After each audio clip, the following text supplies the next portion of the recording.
নমস্কার। আজ আমরা ইন্দোনেশিয়া নিয়ে কথা বলবো। মানে এই যে বিশাল একটা দেশ, শুনলাম প্রায় ১৭,০০০-এরও বেশি দ্বীপ আছে। হ্যাঁ, সংখ্যাটা আসলেই অবিশ্বাস্য। ১৭,৩৮০টারও বেশি দ্বীপের কথা বলছে ওদের সরকারি সংস্থা। ১৭,০০০?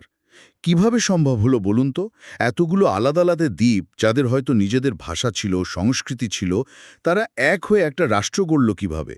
ঠিক এটাই হলো আসল প্রশ্ন, আর এই নিয়েই আমাদের আজকের আলোচনা। আমাদের হাতে ইন্দোনেশিয়ার সহস্রাব্দের ইতিহাস, দ্বীপপুঞ্জ থেকে এক রাষ্ট্র নিয়ে যে লেখাটা আছে, সেখান থেকেই আমরা এই লম্বা আর বেশ রোমাঞ্চকর যাত্রাপথটা বোঝার চেষ্টা করব। আচ্ছা, মানে আমাদের লক্ষ্য হলো এই লেখা থেকে মূল তথ্যগুলো বের করে আনা।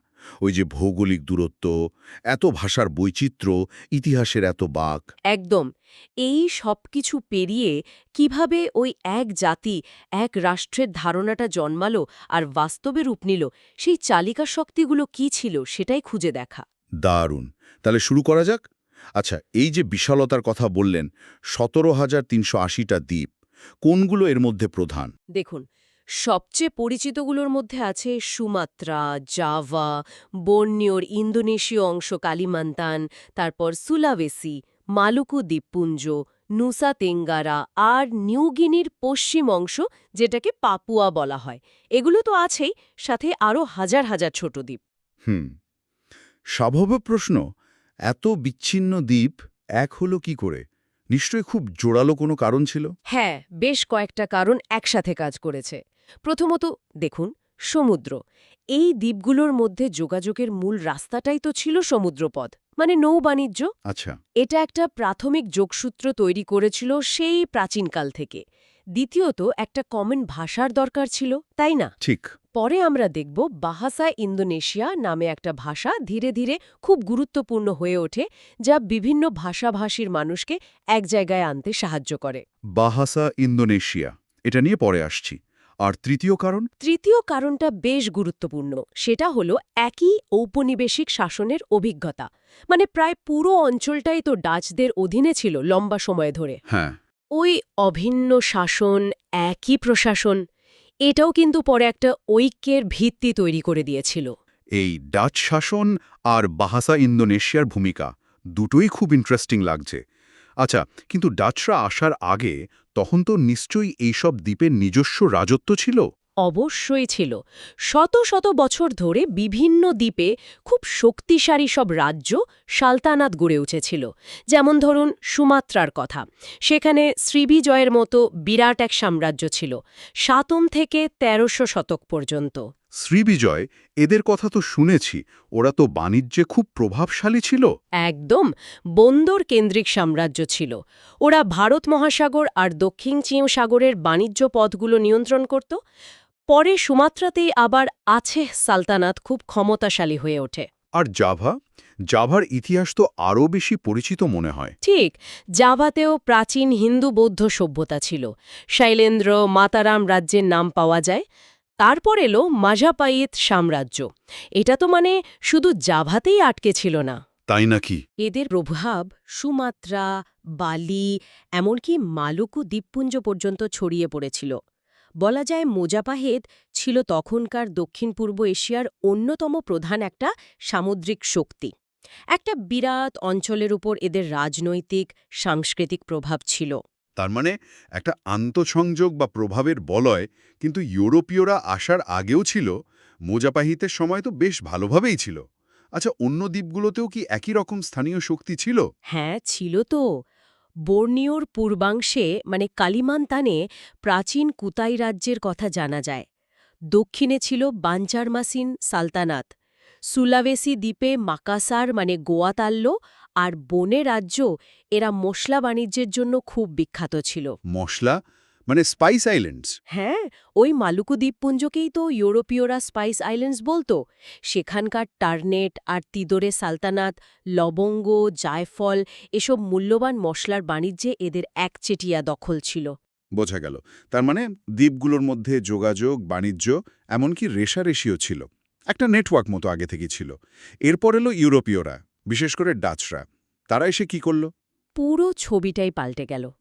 ১৬০২ সালে তৈরি হল ডাচ ইস্ট ইন্ডিয়া কোম্পানি, সংক্ষেপে ভিওসি। ওদের মূল লক্ষ্য ছিল এশিয়ার বাণিজ্য দখল করা, বিশেষ করে মশলার। হুম। ১৬১৯ সালে ওরা আজকের জাকার্তার কাছে বাটাভিয়া নামে একটা দুর্গ বানালো। ওটাই ওদের হেডকোয়ার্টারি হল। আর সেখান থেকেই ধীরে ধীরে পুরো অঞ্চলের বাণিজ্যে নিজেদের একচেটি আধিপত্য কায়েম করল, প্রায় ২০০ বছর। একটা কোম্পানি শাসন চালাতো, রাষ্ট্র নয়, একটা বাণিজ্য কোম্পানি। হ্যাঁ, প্রথম দিকে এটাই ছিল ব্যাপার, কোম্পানির শাসন। কিন্তু ১৯ শতকের শুরুতে ভিওসি যখন দেউলিয়া হয়ে গেল, তখন ডাচ সরকার সরাসরি এই এলাকাগুলো নিজেদের নিয়ন্ত্রণে নিয়ে নিল, আর তৈরি হল ডাচ ইস্ট ইন্ডিজ, একটা পুরো দস্তুর উপনিবেশ। আচ্ছা, তারপর এই উপনিবেশের শাসন কেমন ছিল? দেখুন, দুটো পর্ব খুব গুরুত্বপূর্ণ। একটা হল কাল্টিভেশন সিস্টেম, মোটামুটি ১৮৩০ থেকে ১৮৭০ পর্যন্ত। তখন কৃষকদের জোর করে নির্দিষ্ট কিছু ফসল ফলাতে বাধ্য করা হতো, যেগুলো ইউরোপের রপ্তানি হবে। ও, তার মানে স্থানীয়দের খুব দুর্দিন গিয়েছিল। হ্যাঁ, স্থানীয় অর্থনীতি একদম ভেঙে পড়েছিল। এরপর এলো এথিক্যাল পলিসি, ১৯০১ সাল নাগাদ। নামে এথিক্যাল বা নৈতিক হলেও এর আওতায় কিছু শিক্ষা বা স্বাস্থ্যের উন্নতি ঘটানো হলেও আসল উদ্দেশ্য ছিল ঔপনিবেশিক শাসনটাকে আরও মজবুত করা, একটু নরম মোড়কে আর কি। এখানে একটা অদ্ভুত জিনিস দেখছি। ডাচরা শোষণ করল ঠিকই, কিন্তু তাদের এই যে কেন্দ্রীভূত শাসন, একই আইন, একই প্রশাসন পুরো এলাকা জুড়ে, এটা কি অজান্তেই ইন্দোনেশিয়াকে এক হতে সাহায্য করল? ঠিক এই পয়েন্টটাই খুব গুরুত্বপূর্ণ। ডাচরা নিজের প্রয়োজনে এমন একটা প্রশাসনিক কাঠামো বানিয়েছিল যা আগে ছিল না। বিভিন্ন দ্বীপ প্রথমবারের মতো একটা একক শাসনের আওতায় এলো। এটাকেই অনেকে বলেন ডাচরা নিজের অজান্তেই ইন্দোনেশিয়া ধারণাটাকে একটা ভৌগোলিক রূপ দিয়ে গিয়েছিল। বাহ, বেশ অদ্ভুত বিরোধাভাস। কিন্তু এই ডাচ শাসন তো চিরকাল চলেনি। দ্বিতীয় বিশ্বযুদ্ধের সময় জাপানিরা এলো। হ্যাঁ, ১৯৪২ থেকে ১৯৪৫ এই ৩ বছর জাপানি শাসনও কিন্তু ইন্দোনেশিয়ার ইতিহাসে একটা বিরাট টার্নিং পয়েন্ট। কিভাবে? জাপানিরা এসে তো ডাচদের একরকম ঝেঁটিয়ে বিদায় করল। ডাচ প্রশাসন ভেঙে পড়ল। এবার জাপানিরা তাদের যুদ্ধের প্রয়োজনে স্থানীয় মানুষদের সমর্থন চাইল। আচ্ছা। তাই তারা কিছু জাতীয়তাবাদী নেতাকে একটু আধটু কাজ করার সুযোগ দিল। এমনকি স্থানীয় মিলিশিয়া মানে আধা সামরিক বাহিনী গড়তেও উৎসাহ দিল। আর ভাষার ক্ষেত্রে আপনি যে বাহাসা ইন্দোনেশিয়ার কথা বলছিলেন। ঠিক, জাপানি আমলেই এই ভাষাটা খুব গুরুত্বপূর্ণ হয়ে ওঠে। ওরা ডাচ ভাষাকে সরিয়ে দিল। তার বদলে বাহাসা ইন্দোনেশিয়াকে প্রশাসন, শিক্ষা সব জায়গায় ব্যবহারের সুযোগ করে দিল। এই ভাষাটা কি আগে থেকেই প্রচলিত ছিল? হ্যাঁ, ছিল। এটা আসলে মলয় ভাষার ওপর ভিত্তি করে তৈরি। আর মলয় ভাষাটা ওই অঞ্চলে আগে থেকেই বাণিজ্যের ভাষা বা লিঙ্গুয়া ফ্রাঙ্কা হিসেবে চলত। মানে বিভিন্ন দ্বীপের লোকেরা যোগাযোগের জন্য ব্যবহার করত। ও আচ্ছা, লিঙ্গুয়া ফ্র্যাঙ্কা হিসেবে। হ্যাঁ, তো জাপানিদের এই পদক্ষেপে জাতীয়তাবাদী চেতনা আরও বেড়ে গেল। স্বাধীনতার আকাঙ্ক্ষাটা আরও জোরালো হল। বলা যায় জাপানিরা অজান্তেই স্বাধীনতার মঞ্চটা তৈরি করে দিয়ে গেছিল। তাহলে ঔপনিবেশিক শাসন, সে ডাচ হোক বা জাপানি, পরোক্ষভাবে ঐক্যের রাস্তাটা খুলে দিল। কিন্তু এই ঐক্যকে তো একটা আদর্শিক রূপ দিতে হয়, তাই না? সেটা কবে হলো?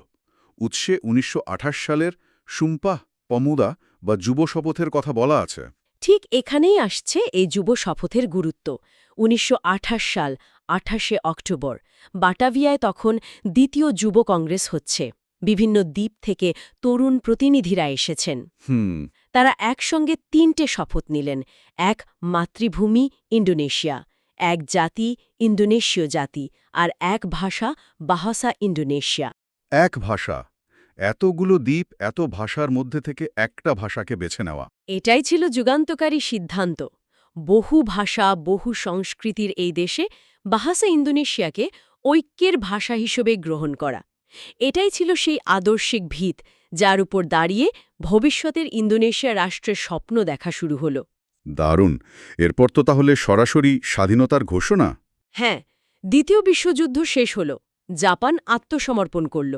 তার ঠিক দুদিন পরে ১৯৪৫ সালের ১৭ই আগস্ট সুকার্নো আর মোহাম্মদ হাত্তা, এরা ছিলেন প্রধান জাতীয়তাবাদী নেতা, জাকার্তায় ইন্দোনেশিয়ার স্বাধীনতা ঘোষণা করে দিলেন। কিন্তু ডাচরা, তারা কি এটা মেনে নিল? মোটেও না। তারা ভাবল পুরনো উপনিবেশ আবার দখল করবে। তারা ফিরে এলো, আর তার ফলেই শুরু হলো যুদ্ধ, মানে ইন্দোনেশীয় জাতীয়তাবাদী বাহিনী আর ডাচ সেনাদের মধ্যে লড়াই। কতদিন চলেছিল এই যুদ্ধ? প্রায় ৪ বছর, ১৯৪৫ থেকে ১৯৪৯। খুব রক্তক্ষয়ী সংগ্রাম ছিল এটা। ইন্দোনেশিয়ার ইতিহাসে এটা জাতীয় বিপ্লব বা স্বাধীনতা যুদ্ধ নামে পরিচিত। শেষ পর্যন্ত কিভাবে থামল এই যুদ্ধ? আন্তর্জাতিক চাপ বাড়ছিল ডাচদের উপর। অবশেষে ১৯৪৯ সালে নেদারল্যান্ডসের হেগ শহরে একটা গোল টেবিল বৈঠক হয়।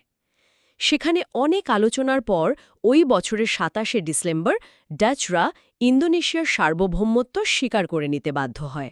তার মানে ১৯৪৯ সালে ইন্দোনেশিয়া স্বাধীন হল। হ্যাঁ, যদিও প্রথমে একটা ফেডারাল বা যুক্তরাষ্ট্রীয় কাঠামো তৈরি হয়েছিল ইউনাইটেড স্টেটস অফ ইন্দোনেশিয়া নামে, কিন্তু সেটা কয়েক মাসও টেকেনি।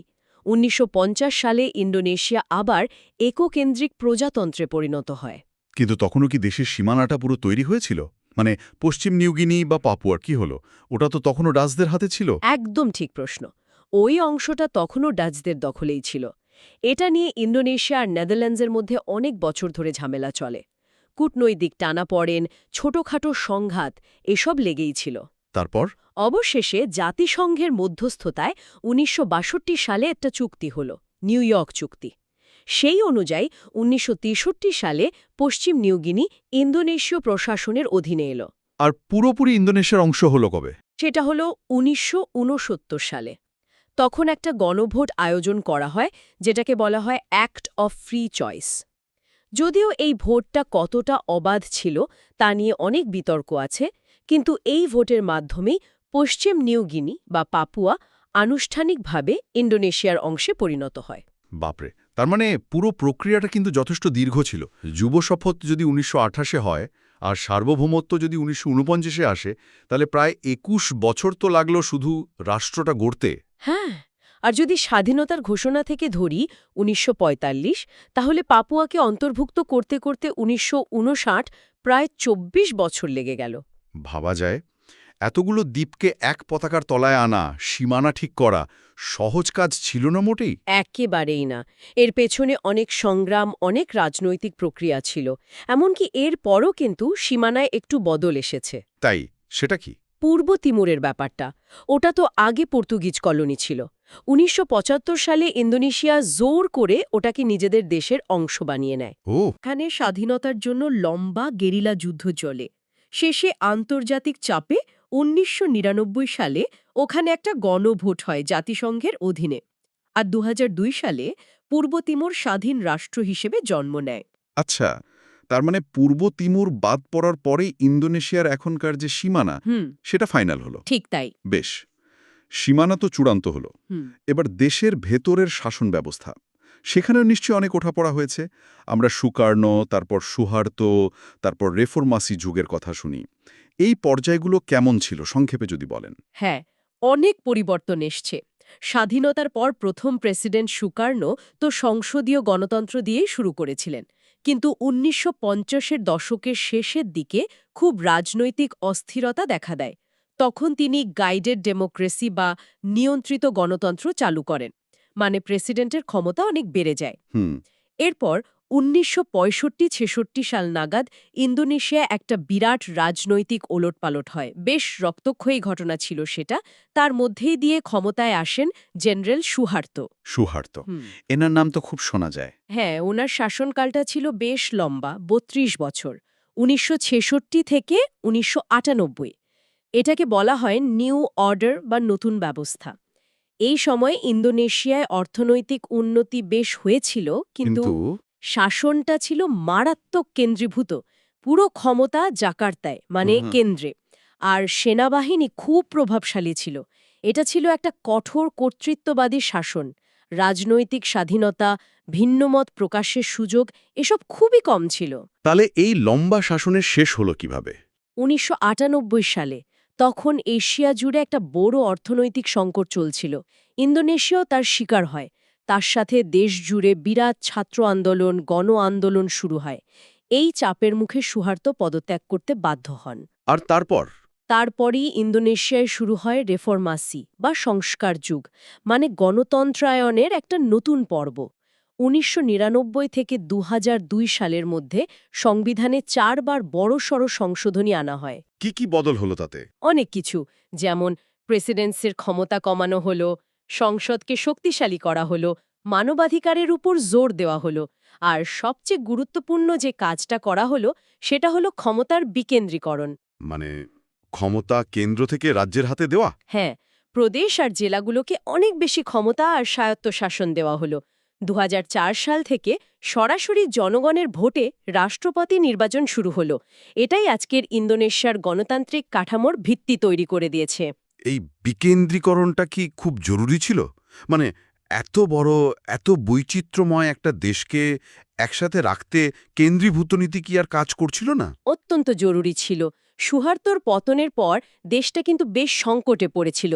বিভিন্ন অঞ্চলে বিচ্ছিন্নতাবাদের সুর শোনা যাচ্ছিল। এত দ্বীপ, এত ভাষা, এত জাতি গোষ্ঠী, তাদের এক কেন্দ্র থেকে কঠোর হাতে শাসন করে আর বেঁধে রাখা যাচ্ছিল না। হুম। এই বিকেন্দ্রীকরণটা শুধু ক্ষমতা ভাগাভাগি ছিল না, এটা ছিল আসলে ইন্দোনেশিয়াকে এক রাখার একটা উপায়। বিভিন্ন অঞ্চলের স্বাতন্ত্র্যকে সম্মান দিয়ে তাদের বৃহত্তর ইন্দোনেশীয় কাঠামোর মধ্যে একটা জায়গা করে দেওয়া। তাহলে এই সংস্কারের পর আজকের প্রশাসনিক কাঠামোটা ঠিক কেমন? এখন ইন্দোনেশিয়া হলো একটা একক কেন্দ্রিক প্রজাতন্ত্র, কিন্তু এর মধ্যে আঞ্চলিক স্বায়ত্তশাসনের সুযোগ অনেক বেশি। রাষ্ট্রপতি হলেন রাষ্ট্রপ্রধান ও সরকার প্রধান, যিনি সরাসরি ভোটে নির্বাচিত হন। আর আইনসভা? আইনসভার দুটো কক্ষ আছে। একটা হলো জনগণের ভোটে নির্বাচিত জনপ্রতিনিধি সভা বা ডিপিআর, আরেকটা হলো বিভিন্ন অঞ্চলের প্রতিনিধিত্বকারী সভা বা ডিপিডি।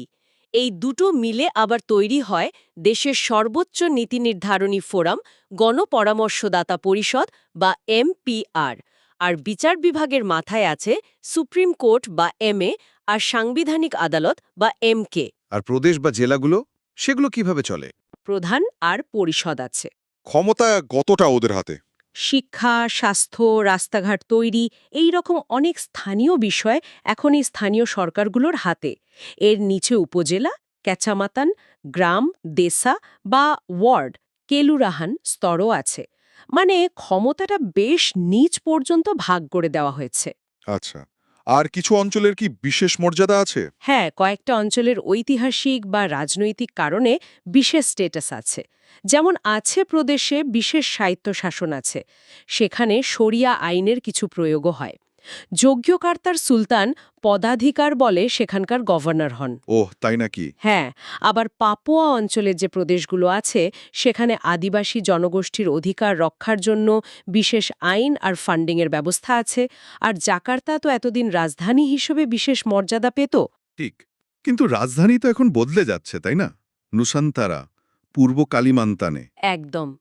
2022 সালে আইন পাশ করে এই নতুন রাজধানী প্রকল্প চালু হয়েছে। লক্ষ্য হল জাকার্তার উপর থেকে জনসংখ্যার চাপ কমানো আর দেশের কেন্দ্রস্থলের কাছাকাছি রাজধানী নিয়ে গিয়ে উন্নয়নের একটা ভারসাম্য আনা। কবে থেকে চালু হচ্ছে নতুন রাজধানী? পরিকল্পনা আছে 2025 সাল থেকে কিছু পরিকাঠামো চালু করার। তবে পুরো প্রক্রিয়াটা শেষ হতে অনেক সময় লাগবে, ধাপে ধাপে হবে। আর বর্তমানে তো নতুন প্রেসিডেন্ট এসেছেন, প্রাবোও সুবিয়ান্ত, আর ভাইস প্রেসিডেন্ট গিব্রান রাকাবুমিং রাকা। অক্টোবর 2024 থেকে তারা দায়িত্বে। আচ্ছা, তাহলে এত আলোচনার পর যদি আমরা আবার মূল প্রশ্নে ফিরে যাই, উৎসগুলো তথ্যের ভিত্তিতে ইন্দোনেশিয়া কেন আজও এক থাকতে পারছে?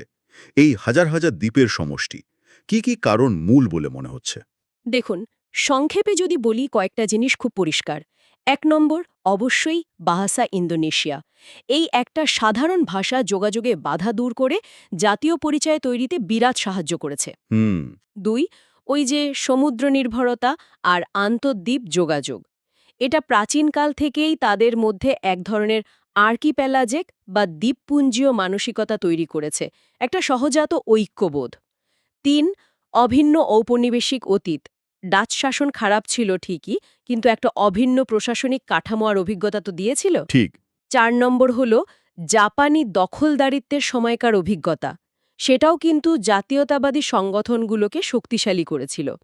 আর 5 নম্বর এবং আমার মতে আজকের দিনের সবচেয়ে গুরুত্বপূর্ণ হল 1998 সালের রিফর্মাসের পর যে রাজনৈতিক ও প্রশাসনিক সংস্কার হয়েছে, বিশেষ করে ক্ষমতার বিকেন্দ্রীকরণ, বিকেন্দ্রীকরণটাই তাহলে চাবিকাঠি। আমার তাই মনে হয় এটাই বিভিন্ন অঞ্চলের স্বাতন্ত্র্যকে স্বীকৃতি দিয়ে তাদের বৃহত্তর ইন্দোনেশীয় কাঠামোর মধ্যে ধরে রেখেছে। সময়টা যদি আরেকবার ভাবি, একটা জাতীয়তাবাদী ধারণা থেকে রাষ্ট্র প্রতিষ্ঠা 1928-49, প্রায় 21 বছর। দেশের বর্তমান ভৌগোলিক আকার পেতে 1945-59, প্রায় 24 বছর। আর আজকের এই গণতান্ত্রিক বিকেন্দ্রীভূত কাঠামো পেতে 1998-2004, প্রায় 6 বছর। সত্যি কি লম্বা এক পথ চলা। নিঃসন্দেহে স্থানীয় রাজ্যপাট, তারপর ঔপনিবেশিক যুগ, জাতীয়তাবাদী সংগ্রাম, তারপর কর্তৃত্ববাদী শাসন আর শেষে গণতান্ত্রিক সংস্কার, এই সবকিছুর মধ্যে দিয়েই তো আজকের এই অসাধারণ বৈচিত্র্যময় ইন্দোনেশিয়া। অসাধারণ একটা আলোচনা হলো আজ। হাজার হাজার দ্বীপের এক দেশ হয়ে ওঠার এই জটিল কিন্তু ভীষণ আকর্ষণীয় গল্পটা শুনলাম আমরা। ভাষা, ইতিহাস, ভূগোল, রাজনীতি, কত কিছু যে জড়িয়ে আছে এর সাথে। ঠিক, আর এই গল্পটা কিন্তু এখনো শেষ হয়নি, এটা একটা চলমান প্রক্রিয়া। সেই প্রসঙ্গেই আসছি। আজকের আলোচনার শেষে আমাদের হাতে থাকা এই উৎসগুলোর তথ্যের ওপর ভিত্তি করে আমার মনে একটা প্রশ্ন আসছে। ইন্দোনেশিয়া এই যে এত দীর্ঘ পথ পেরিয়ে একত্রীকরণ আর প্রশাসনিক বিবর্তনের মধ্যে দিয়ে একটা জায়গায় এসে দাঁড়িয়েছে, আর এখন তারা নুসন্তারার মতো বিরাট একটা নতুন রাজধানী প্রকল্প নিয়ে ভবিষ্যতের দিকে তাকাচ্ছে। এই পরিস্থিতিতে দাঁড়িয়ে একদিকে জাতীয় ঐক্য বজায় রাখা আর অন্যদিকে এই যে ক্রমবর্ধমান আঞ্চলিক স্বায়ত্তশাসনের দাবি, এই দুটো জিনিসের মধ্যে ভারসাম্য রক্ষা করার চ্যালেঞ্জটা তারা আগামী দিনে কিভাবে সামলাবে, এটা কিন্তু ভাবার মতো একটা বিষয়।